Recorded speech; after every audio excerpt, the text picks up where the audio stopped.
Hi, it's Dave with Life After the Top Frog. Don't forget to comment and subscribe.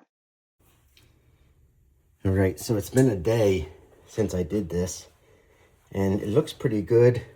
Let's see how dry this is. Yeah, man, that thing's firmed up tight. So I couldn't get any of that out of there if I wanted to, I don't think.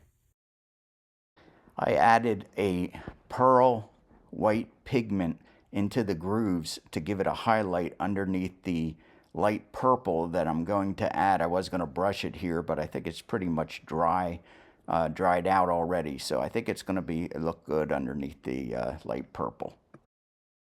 So, not totally dry yet, so we can't, well, we still could put the other coat or the next level in there. Now, with it being a little bit wet, it would adhere better to the wood since it's not completely dry. So I'll take that off there.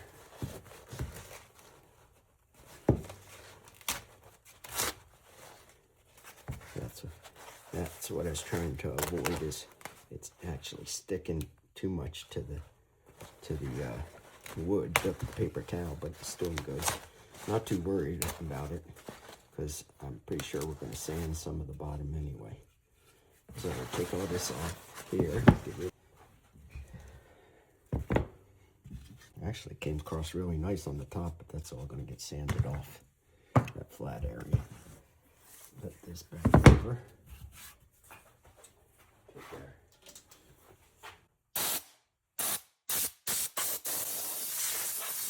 So I'm basically just building a base so I can clamp these pieces down on the edge here. You'll see what I mean in just a minute. I'm going to get a couple screws that are the right length. Really awesome if I could go through here and go through two of them and into the third one without coming out. So I can't bury this thing at all.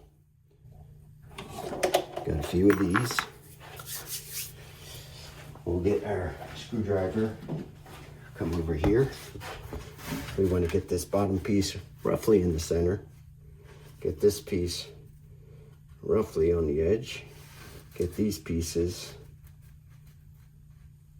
roughly on the corners. Okay, so I think we're pretty good there.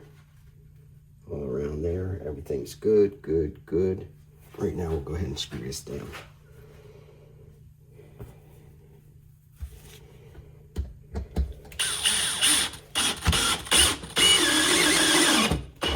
Nice and tight, flat, but not buried.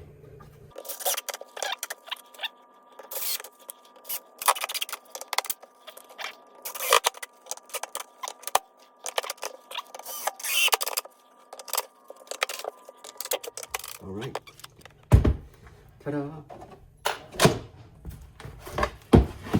Now we have our board to put this on. Just like that. And next we will C-clamp our pieces down so that they don't float when we pour the next level in. So what we're looking for here is a light purple, because the lady's favorite color is purple. We will find the perfect orientation here. It's exactly the way I want it. I want it almost dry,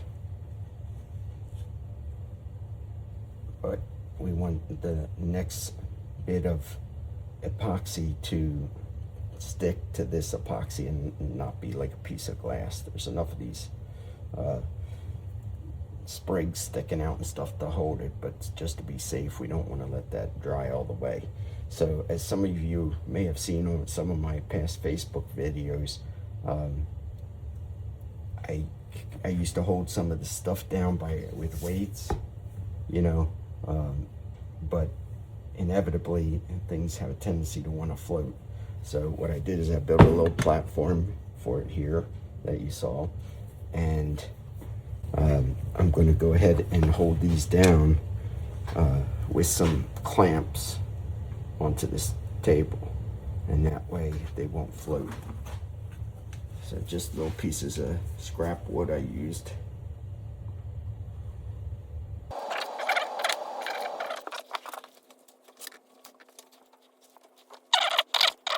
Now, one of the issues here, you can see that this thing kind of toggles on here because it's warped. So I want it to be right in the middle. I want it to be up a little here and up a little here rather than all the way up on one side. So I put some shims underneath here that you see. They're going to get sanded off eventually. So I'm not really worried about that. But what that does is that lifts it up both here. I didn't really show you the toggle. And when I take the shims out, you can see what I mean about it toggling. It's really worked. So we'll put these back underneath here, and what that's going to do is keep this end up. We'll clamp this down so that it's up a little bit here, up a little bit there, and hopefully when I sand the bottom, that'll equal out. This is going to be good for my grip and my tennis, working with these things because they're hard. All right, so we got that done. And I might have told you before, we have Burple, it's called, which is a purple pigmented coloring. But what we want is a purple dye because we want it to be translucent so we can see all these really cool wood structures underneath. So the next thing we have to do is determine how much epoxy to make. So what you do is you take an average of your gap space. We're going to say our height is we're going to say our height is 1.5 inches. Okay, so if we take 1.5 inches and we measure our gap, and here we have 2 inches, 2 inches,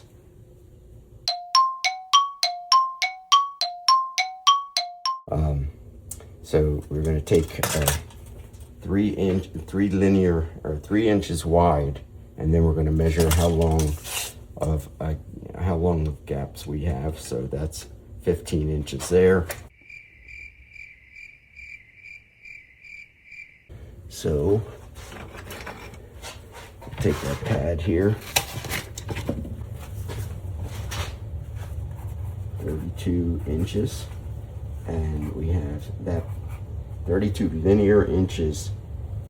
Okay, so I made this a lot more confusing than it really is. So I wanted to go over it with you. If I take the depth of the epoxy that I want to pour, which is 1.5 inches, times the distance between each piece of wood, being that they're on an angle, it's a little harder to do, so you have to estimate, and I estimated on the high side of 4 inches. So I took 1.5, the depth, times 4, the distance between, the average distance between the pieces of wood, and then the linear inches in between the rocks. So all the like rivers in there added up came out to 29 inches. So when I took 1.5 times 4 times 29, I came out with 174 cubic inches. I asked AI to convert that. Please convert 174 cubic inches into fluid ounces. And it did it much quicker than I could. And it came out to 96 ounces. So now I'm going to take the 96 ounces, put one part, or roughly 32 ounces of part A, and 2 parts of part B, which would be 64 ounces. It'll come out to 96 ounces. The big deal here is you don't want to make too little. because it'll be very hard to match the color. You don't want to make too much because it's extremely expensive, and any more you make than you actually have to, you're going to throw away. So the whole idea is to make a little more than you have to. Oh, I forgot to mention that if you don't make enough and you have to mix more, it's almost impossible to get the same tint in a dye that you had before. So it's almost impossible to make it the same tint, and that would just cause a big problem. If you're using pigmented, it's different, but when you make a tint, it's got to be exactly the same. So we're going to go with 96 fluid ounces. If you have any questions on this, just leave it in the comments. I'll be happy to reply and explain it to you. Okay, so the next question is, how much purple do we put in? That's a good question. I want to be able to see all the way to the bottom, but I wanted to give it some color. So the answer is I don't know. Oops.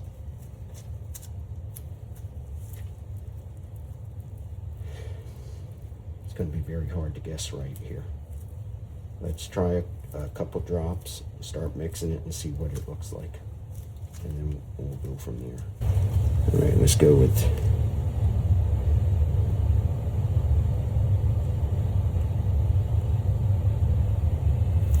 You can't put too much in. Once you put too much in, then you're screwed. You screwed yourself. So I put a couple drops in there. Hopefully I didn't put too much.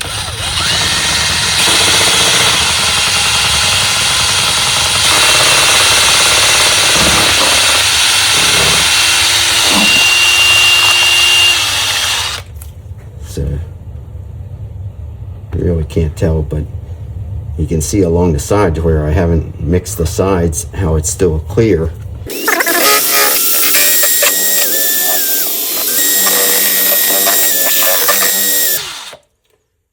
So basically I hold that thing just below the surface and I can barely see it, so I think I put too much in.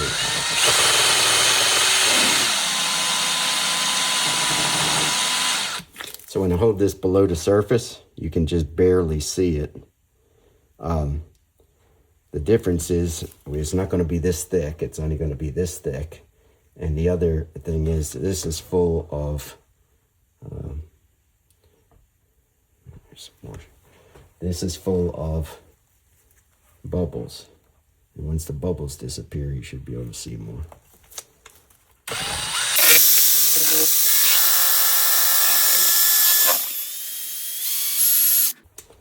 This is just really hoping I didn't put too much in. Probably $100 I wasted if I put too much in. Well, I wasted more than that because this whole project's going to be ruined. But what we're going to do is we're going to bring this over here. Okay. And we're going to pour this in, and we're going to just hope that it's not too thick. Or not too thick, that you can't see it. Whew, it's dark.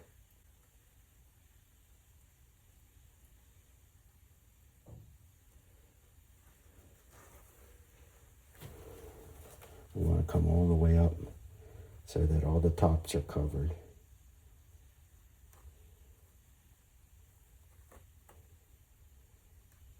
The more I use here, the better, because I'll feel better about wasting all this other epoxy in here, because there's a lot in here.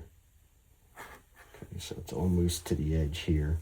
It's going to go down a little as it fills in around these blocks.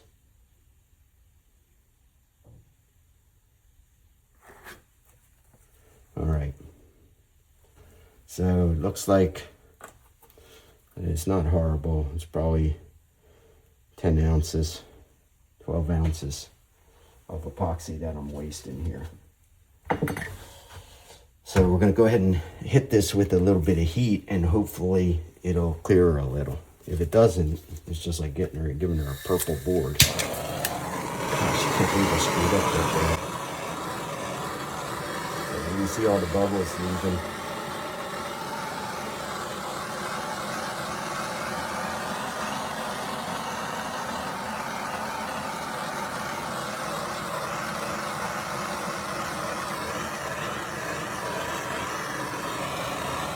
pulls that. Man, what a satisfying feeling for those bubbles to leave there. Hey, thanks for watching. I have more content comes out every Friday on Life After the Top Frog.